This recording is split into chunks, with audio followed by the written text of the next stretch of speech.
kahit mainit ang panahon, matyaga naman hong bumoto. Ang maraming botante ngayong eleksyon 2025 at kabilang po dyan ang ilang senior citizen dyan sa Cavite. Kaya kumuha na po tayo ng latest kay John Consulta. John?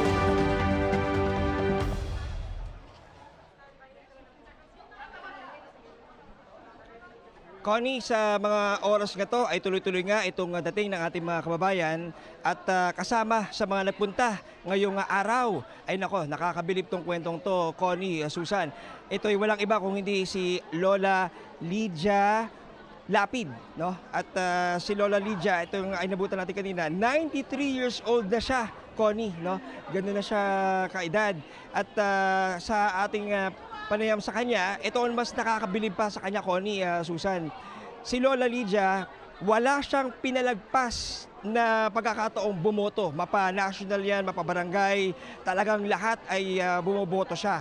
At ang kwento pa ng kanyang mga kasama ay talagang excited siya na bumangon ngayong araw para talagang pumunta dito sa kanyang polling precinct para bumoto. Samantala, bukod nga kay Lola Lydia, mayroon din tayong nakilalang isang botante na to si Miguelito Leopoldo. Wala siyang kamay, wala rin siyang paa dahil siya ay diabetic, pero hindi ito naging hadlang, Connie, Susan, para siya ay pumunta dito.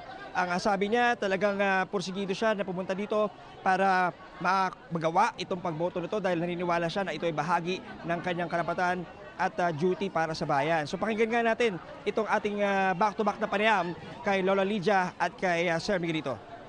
Para magamit ko yung karapatan kong sa pagboto. Gusto kong marinig ang boses ko pag magkita na pagboto.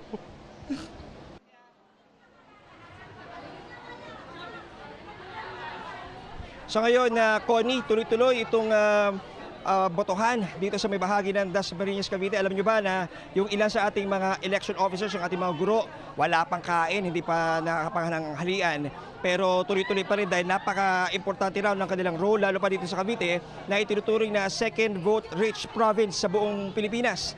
Ito ay mayroong 2.4 million votes. At noong nakaraang eleksyon, Connie, Susan, ay pumalo ng 81.3% yung voters turnout. So malalaman natin pagka nagsimula na ang bilangan kung ito ba'y mas mahihigitan pa o mas mababa ang magiging turnout ngayong taong ito. Samantala sa mga sandaling ito, Connie, Susan, ang maganda sa mga oras na ito, medyo makulimlim na, no? Yung panahon, nabawasan yung init at kahit paano ay medyo naiibsan yung paghihirap ng ating mga kababayan habang patuloy na umuusad ang ating eleksyon at botohan ngayong araw. So mula rito sa Dasmariñas, Cavite, ako si John Consulta ng GMA Integrated News.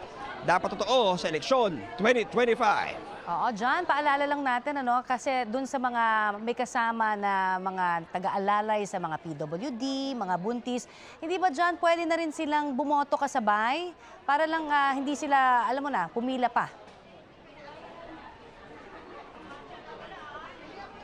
Tama ka dyan, Connie, no? May provision, no? Pwedeng bumoto ng sabay nung kanilang inaalalayan na PWD o senior citizen, itong mga uma-assiste o umaalalay sa kanila.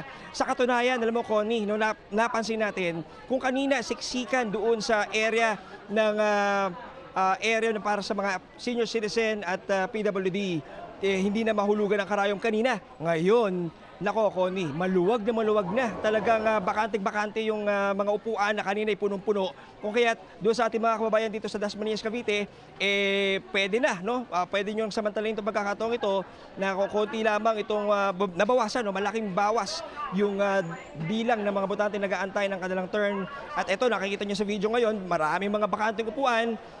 Sakto, no? Kung gusto nyo una at makabilis ka agad ng tapos ng inyong pagboto, ito na yung perfect time para gawin ang pagboto. Boto na! Oo, pero John, paalala natin, pwedeng bumoto yung kasama ng PWD o senior, basta syempre dapat registered kayo sa same presinto, hindi ba? Baka kasi magkalituhan pa, iba pala, no? At ipilit nila yan. Alright, maraming salamat, John Consulta.